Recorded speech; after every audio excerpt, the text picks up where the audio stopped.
lama gak nyapa kayak gini. Gimana kabarnya nih? Semoga sehat-sehat semua ya, dan dijauhkan dari bala dan penyakit. Ngomong-ngomong, kalau kalian punya istri yang super cantik, mau diapain aja nih? Film yang akan dibahas kali ini nih tentang seorang istri cantik yang membawa bencana bagi banyak orang. Pengen lebih jelasnya? Langsung guys, kita mulai filmnya. Nontonnya santai aja ya, dan nikmati videonya.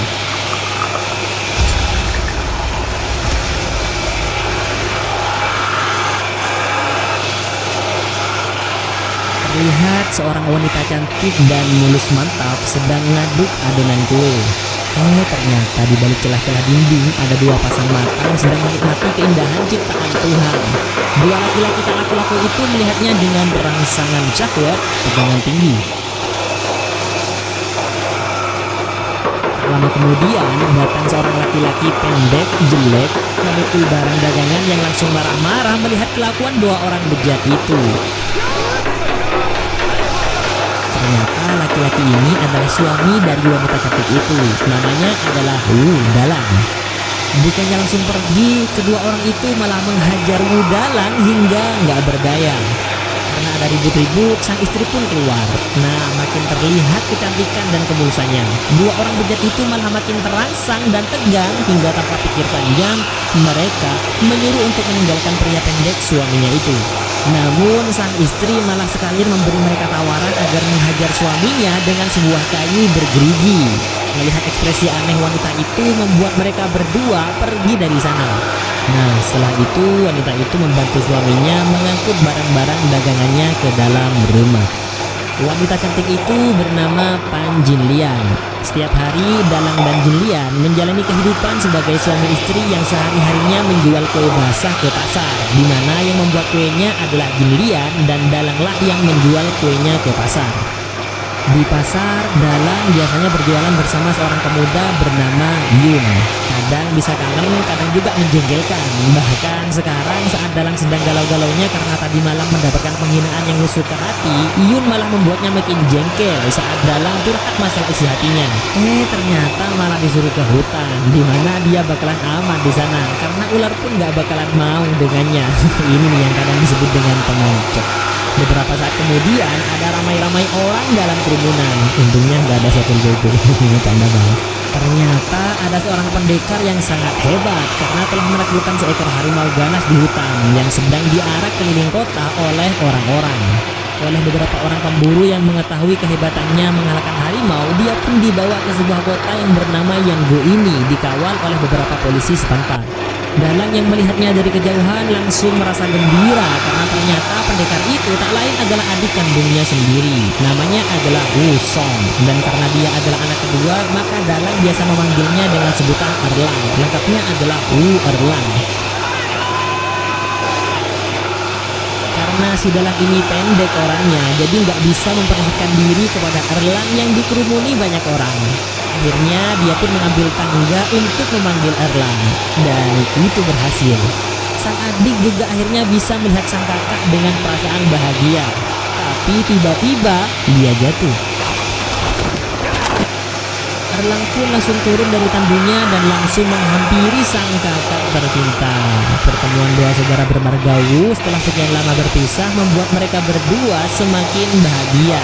Erlang terkejut melihat sang kakak berada di kota yang bernama Yanggu ini, padahal dia dulu berada di sebuah kota yang bernama Xinghe. Usut punya usut, ternyata Dalang dan istrinya pindah ke kota Yanggu ini gara-gara mengalami pelecehan dan penghinaan dari tetangganya dulu di kota sebelumnya. Setelah itu, Erlang langsung ikut sang kakak ke rumahnya, meninggalkan para prajurit yang akan membawanya ke pejabat di daerah ini untuk diberi sebuah jabatan. Di rumah, istri mulusnya yang sudah menunggu kedatangan Dalang heran kenapa dagangan masih banyak kok sudah pulang. Akhirnya Dalang memberitahunya kalau adik kandungnya yang seorang pendekar hebat akan datang dan tinggal di sini. Dengan begitu tak akan ada lagi yang berani mengganggu dan menindasnya lagi. Lama kemudian, Erlang datang dengan membawa arak untuk diminum bersama. Nah, inilah momen gelap dan bahaya yang menyelimuti aura kebahagiaan ini. Jinlian melihat adik iparnya dengan tatapan panas penuh hasrat. Setelah itu, Erlang yang sangat menghormati kakaknya meminta kakaknya dan kakak iparnya untuk duduk di depannya, sembari dia melakukan penghormatan kepada mereka berdua sebagai ganti dari penghormatan kepada kedua orang tua mereka yang sudah pergi duluan ke alam lain.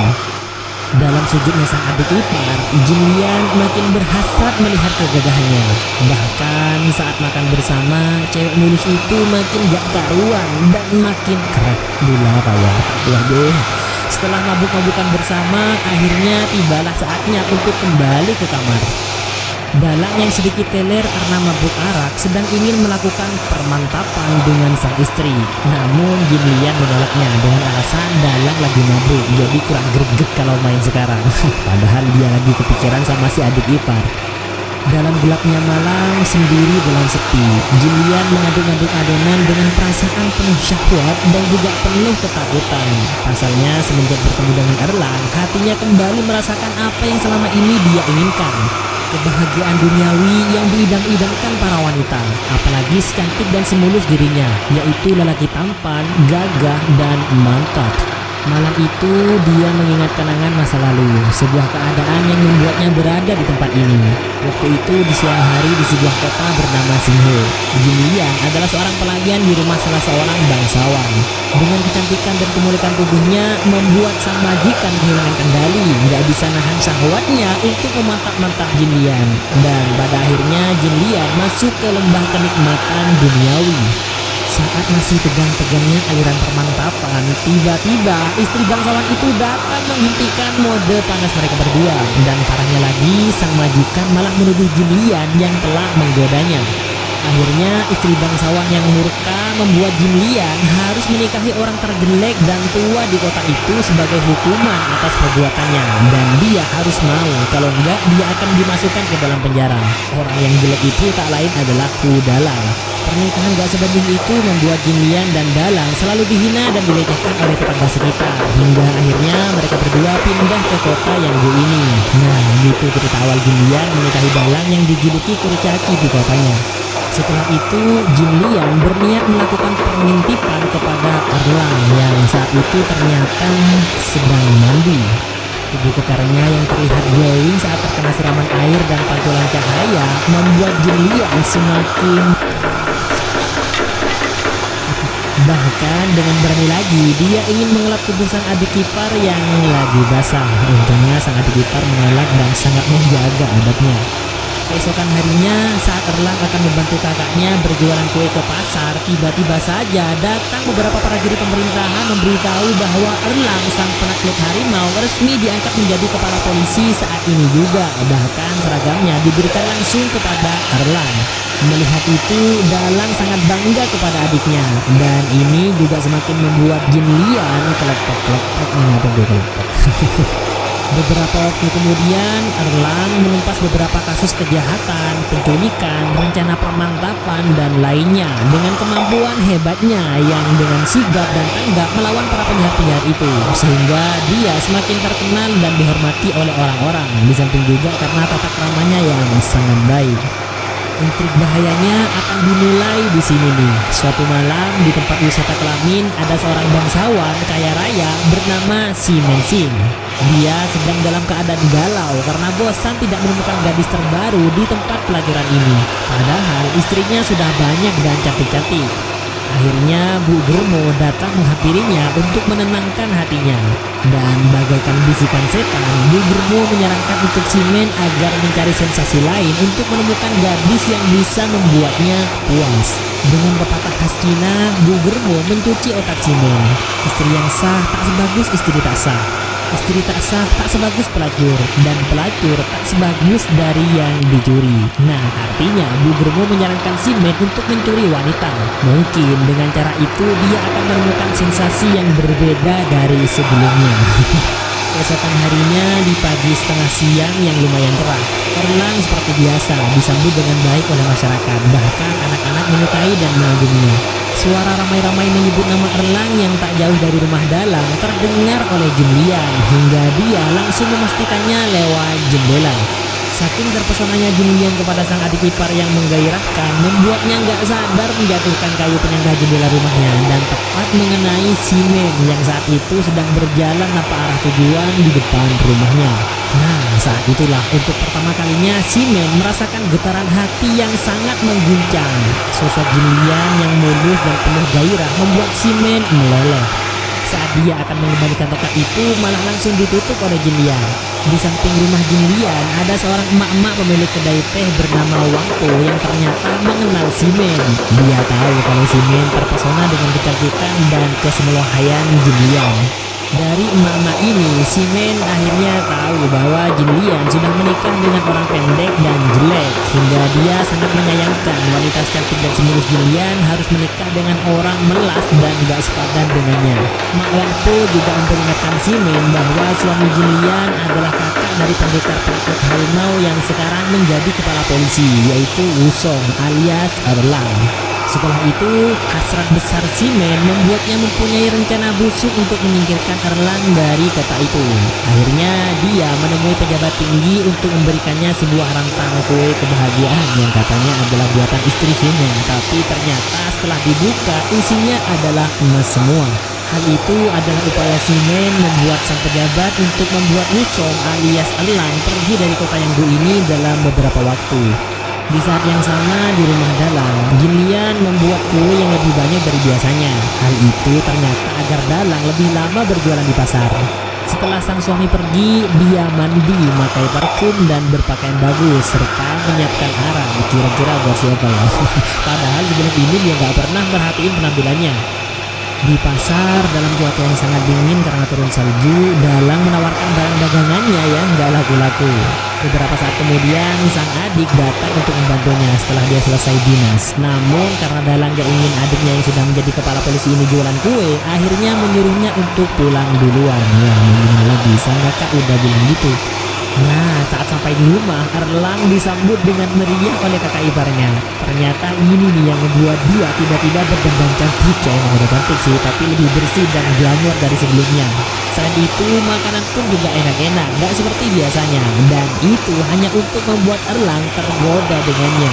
Bahkan dia tanpa malu dengan berani menyuapi Erlang. Tapi untungnya ditolak mentah-mentah olehnya. Erlang melihat ada gelagat aneh dari kakak iparnya ini. Untungnya bukan admin yang ada di posisi itu. Segala macam jurus rayuan dikeluarkan oleh Jinlian untuk menjerat Erlang ke dalam lubang setan. Tapi emang mantep nih pendirian Erlang yang sangat menjunjung tinggi adab dan tata krama. Dia nggak mau bermaksiat dengan istri dari kakaknya. Semakin Erlang menjauh, semakin lengket Jinlian mendekatinya karena syahwatnya udah ada di ubun-ubun. Pelukan panas dari Jinlian bukannya membuat Erlang terangsang, tapi malah semakin marah dan murka kepada kakak ipar yang gak ada akhlak itu. Bahkan dia gak segan-segan akan membantai Jinlian jika terdengar rumor gak baik tentang dirinya. Tak lama setelah semua ketegangan itu, Dalang datang dengan barang dagangannya. Jinlian yang gak kuasa menahan malu dan sakit hati terhadap Erlang malah memfitnah adik iparnya itu dengan mengatakan pada Dalang bahwa Erlang telah mencoba melakukan enak-enak pada Jinlian. Tapi Dalang gak percaya gitu aja. Sekarang Erlang akhirnya tahu sifat asli dari si Jinlian. Mulai dari sinilah terjadi konflik yang berkepanjangan yang sangat hebat dalam keluarga ini, di mana Jinlian mengutarakan semua isi hatinya kalau dia sudah enak mempunyai suami yang jelek, pendek, tua lagi. Erlang malah makin murka sama si Jinlian yang secara terang-terangan menghina kakaknya. Tapi Dalang menetralisir suasana hingga membuat Erlang gak jadi marah. Tak lama kemudian seorang prajurit datang menemui Erlang agar segera menemui pejabat untuk diberikan sebuah tugas keluar kota. Keesokan harinya tibalah saatnya untuk Erlang akan pergi keluar kota untuk mengantarkan sebuah barang atas perintah dari pejabat di kota Yanggu ini, di mana itu semua merupakan bagian dari rencana Ximen untuk menyingkirkan pendekar harimau yang tak lain adalah adik dari Dalang, suami dari wanita yang diincar olehnya, agar dia bisa mencari-cari kesempatan dalam kesempitan untuk mendapatkan Jinlian. Sebelum pergi, Erlang yang merasa khawatir dengan kakak iparnya yang ternyata gak ada akhlak, berpesan kepada kakaknya untuk berhati-hati menjalani kehidupan tanpa dirinya. Meski cuma beberapa minggu, namun kini Dalang akan mengalami masa-masa sulit. Hari berikutnya, Ximen kembali mendatangi Wang Po agar membantunya mempertemukannya dengan Jin Lian. Awalnya sok jual mahal sih, tapi saat udah dikasih sebatang perak, wajahnya makin terlihat licik. Tapi dia masih aja berlagak sok polos, seakan-akan satu batang itu masih kurang. Akhirnya Ximen berjanji akan memberinya lebih banyak lagi jika dia mau membantunya mendapatkan Jin Lian.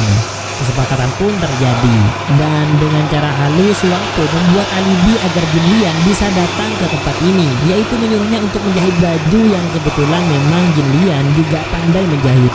Saat Jin Lian berada di warungnya Mak Wang Po untuk melihat kain yang akan dijahitnya, tiba-tiba Ximen masuk ke dalam dan pura-pura terkejut melihat Jin Lian ada di sini juga, padahal emang udah rencananya gitu. Mereka berdua akhirnya berkenalan, namun hanya sebentar saja. Jin Lian pamit pergi dengan memasang wajah polos. Keesokan harinya, Jin Lian kembali ke warung Mak Wang Po untuk melakukan pekerjaan jahitan bajunya. Dan saat itu juga, Ximen kembali muncul sekaligus untuk mengukur ukuran bajunya. Kemudian, Ximen juga membawa kotak yang berisi perhiasan untuk diberikan kepada Jin Lian. Ini adalah langkah pertama untuk meluluhkan hati Jin Lian. Setelah itu, Jin Lian kembali ke rumahnya dengan membawa perhiasan yang dia sembunyikan dari suaminya supaya nggak ada kecurigaan. Dalang kemudian menasihati istrinya agar cepat pulang setelah urusannya selesai. Tapi Jin Lian malah marah-marah kepada Dalang karena menganggap Dalang terlalu mengekangnya. Bahkan selain menghina kejelekan suaminya ini, dia juga selalu mengkambing hitamkan Erlang. Saat ini Erlang dalam perjalanan bersama beberapa prajurit untuk mengantarkan sebuah barang keluar kota. Setelah sampai ke tujuan, ternyata tempat itu adalah markas bandit yang kejam.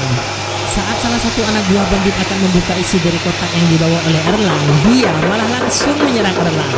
Kemudian diikuti oleh bandit yang lain.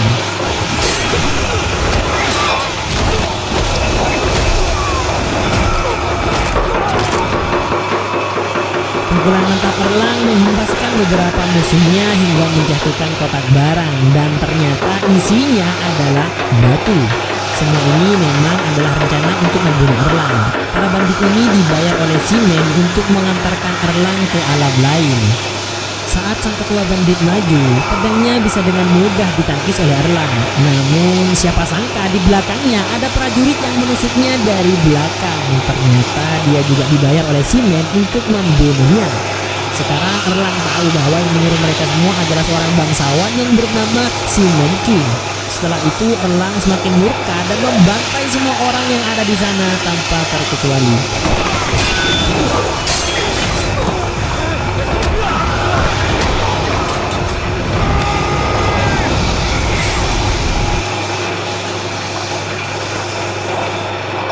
Sementara itu, Jin Lian yang sudah semakin terpikat dengan Ximen, yang mana selain cakep dia juga sultan dengan harta yang melimpah, akhirnya kembali melakukan pertemuan. Namun kali ini Jin Lian semakin berani dari sebelumnya, yang mana sebelumnya masih malu-malu padahal mau. Pertemuan kali ini sama dengan sebelumnya, yaitu dengan modus membuat pakaian, tapi tampilannya saat ini lebih bagus dan ngejreng. Dengan sok malu-malu, Ximen mengawali pembicaraan dengan jurus rauyan gombal ala-ala zaman dulu. Setelah terkena pukulan tongkat darimu, rasanya sebagian dari jiwaku telah menghilang. Acia. Tak lama kemudian, Wang Po datang untuk memastikan keadaan aman terkendali. Dan sebelum keluar, dia juga mengunci ruangan itu agar mereka berdua lebih mantap jika nanti terjadi permantap-mantapan. Pada awalnya, Jin Lian menolak tawaran Ximen yang menawarkan minuman dan makanan kepadanya. Bukan karena apa, dia agak sedikit khawatir dengan statusnya sebagai istri orang. Dalam suasana berdua itulah ada setan di tengah-tengah mereka, cuma nggak kelihatan. Ximen kemudian sengaja menjatuhkan sunduknya untuk melihat Jin Lian lebih dekat lagi. Saat dia melihat sepatu Jin Lian, pikirannya makin kotor dan semakin besar juga pasukan syahwat yang mendorongnya dari dalam, hingga membuatnya semakin ganas mendekati Jin Lian sampai-sampai membuat Jin Lian berusaha kabur dari sana. Tapi untungnya pintunya dikunci oleh mama laknat itu. Dalam kesempitan itu, Ximen berusaha mendapatkan kesempatan untuk memantap-mantap cewek mulus itu dengan paksa, hingga tanpa sengaja Jin Lian menampar Ximen yang lagi dalam mode sakne. Akhirnya jurus terakhir dikeluarkan oleh Shimen. Rayuan tingkat tinggi yang udah memakan banyak korban. Aku janji nggak akan ninggalin kamu. Apapun yang kamu mau bakalan aku turutin. Sumpah seumur hidupku akan aku bahagiakan dirimu. Nah, dengan mode fuckboy itu baru deh Jinlian kelepek-kelepek hingga lupa kalau dia udah punya suami. Dan terjadilah hal yang diinginkan. Yang awalnya ingin buat baju malah jadi buka baju. Lama kemudian Wang Po datang lagi dengan membuka gembok pintu dan seolah-olah terkejut dengan adanya kasur bergoyang, dia berteriak hingga membuat Jinlian yang lagi dalam mode penerbangan ketakutan.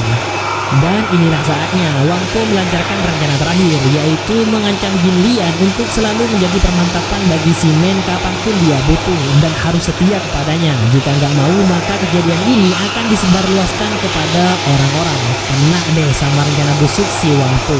Setelah itu Jinlian pulang ke rumahnya dalam keadaan berkeringat dan sedikit gemetar, takut ketahuan suaminya kalau dia sudah bermata-mata pria dengan laki-laki lain. Dalang dengan lembut menasihati Jinlian agar jangan sering-sering main ke warungnya Mak Wang Po. Kenapa? Karena ternyata orang-orang di sini sudah pada tahu semua kalau Mak Wang Po itu sering mempertemukan dua kelamin lain jenis di tempatnya. Oleh karena itu, Dalang khawatir sang istri masuk dalam lingkaran setan itu. Dan Jinlian kembali marah-marah lagi untuk yang kesekian kalinya. Hal itu dia lakukan untuk menutupi perbuatan bejatnya. Keesokan harinya, Jinlian diam-diam pergi lagi ke warungnya Mak Wang Po saat suaminya sedang mencari nafkah untuk keluarga. Namun kali ini Jinlian kepergok oleh teman Dalang, yaitu Yun, saat Jinlian memasuki warungnya Mak Wang Po. Karena penasaran, Yun akhirnya mengambil tangga untuk melihat dari atap rumah. Dan dia pun melihat sesuatu yang sangat mantap. Proses bertemunya dua sel. Setelah melihat itu semua, Yun pun akhirnya langsung pergi menemui Dalang yang masih jualan di pasar. Mendengar berita pahit itu, Dalang pun langsung bergegas menuju warungnya Mak Wang Po meninggalkan barang dagangannya. Selaki alako, sebini alako. Saat sampai di depan warung, Yun berusaha mengelabui Wang Po agar Dalang bisa masuk ke dalam.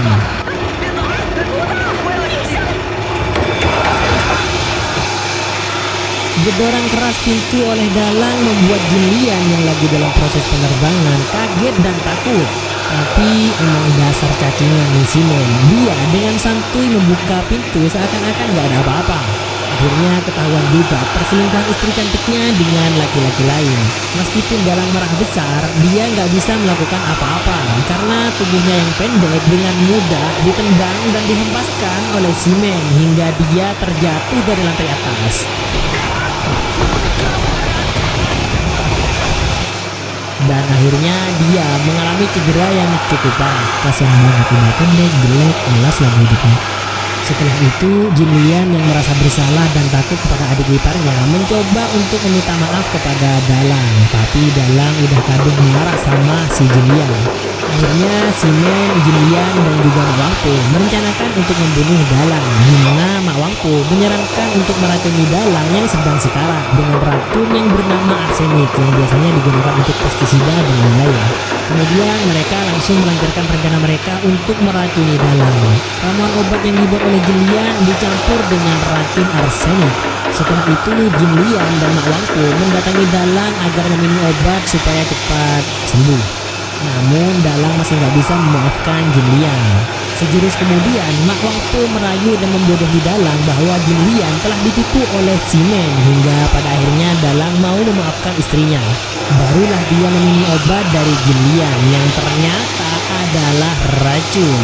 Merasa aneh dengan rasanya, Dalang agak curiga dan berhenti sejenak sebelum akhirnya Mak Wang Po dengan ganas mencekokinya ke mulut Dalang hingga habislah semua racun itu diminum oleh Dalang. Akhirnya Dalang semakin sekarat hampir mati.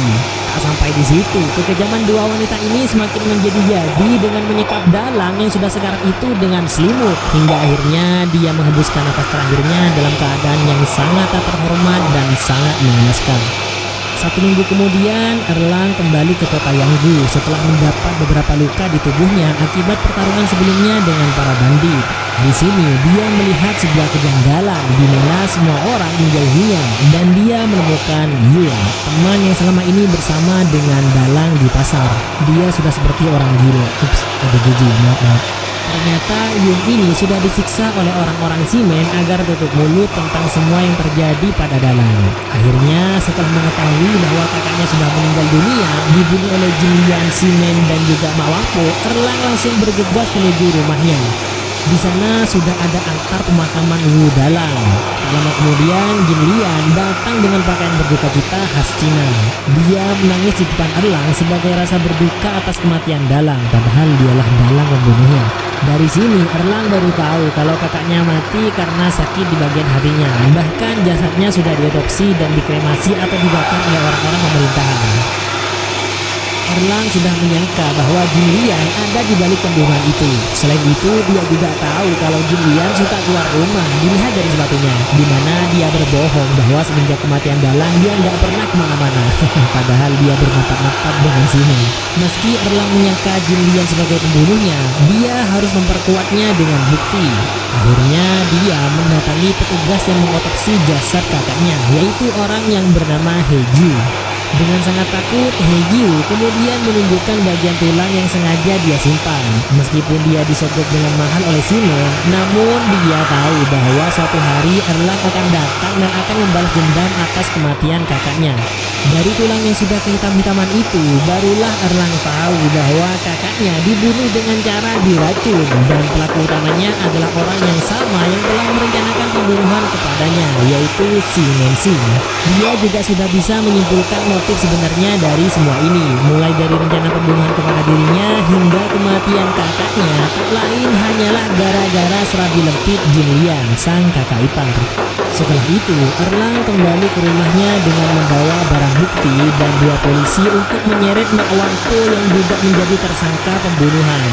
Kemudian Jin Lian dan Mak Wangpo saling tunjuk sebagai pelaku pembunuhan Dalang. Akhirnya Erlang menghardik mereka berdua hingga membuat Jin Lian putus asa. Dengan sedih, dia mengatakan bahwa hanya ingin merubah takdir, di mana di masa lalu dia nggak pernah menyangka akan menjadi istri dari seorang yang jelek dan baik kalau bukan gara-gara majikannya yang dulu. Selain itu, Jin Lian juga mengandai-ngandai seandainya dulu jika saja Erlang mau menerima cintanya, semua kejadian ini nggak bakalan terjadi. Nah, pengandaian yang konyol karena nggak mungkin Erlang ngambil istri kakaknya sendiri. Emang dasar wanita bejat. Akhirnya Erlang menusukkan pedangnya ke Jin Lian sekaligus memenggal kepalanya untuk dibawa ke tempat Simen. Tibalah dia di tempat Simen, orang yang belum pernah sama sekali bertemu, bahkan kenal saja enggak dengan Erlang. Tapi hanya gara-gara ingin mendapatkan istri kakaknya, dia sampai melakukan perbuatan keji dan mungkar. Erlang pun membantai semua pengawal Simen yang menghalanginya. Kemudian dia menguntalkan kepala Jin Lian ke arah Simen dan mulai lagi membantai para pengawalnya.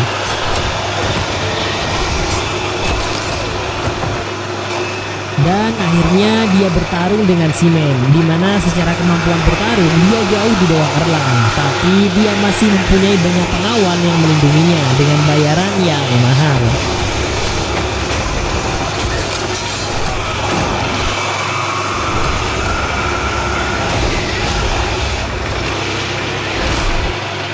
Akhirnya semuanya selesai, rata habis. 2 kepala manusia yang tak lain adalah Jin Lian dan Simen Sing berada di hadapannya. 2 pelaku zina Muhson yang seharusnya dirajam mati dalam keadaan yang sangat mengenaskan. Legenda sang pendekar penakluk harimau membantai ratusan orang akan menjadi sejarah yang akan terus diingat dari generasi ke generasi. Wu Song.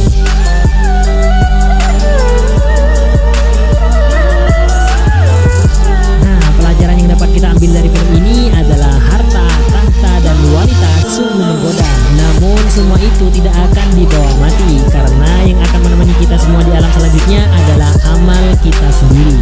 Itu aja untuk kali ini. Terima kasih sudah setia bersama kami. Semoga bermanfaat dan terhibur tentunya. Dan sampai jumpa di video ulasan film menarik lainnya dari channel ini.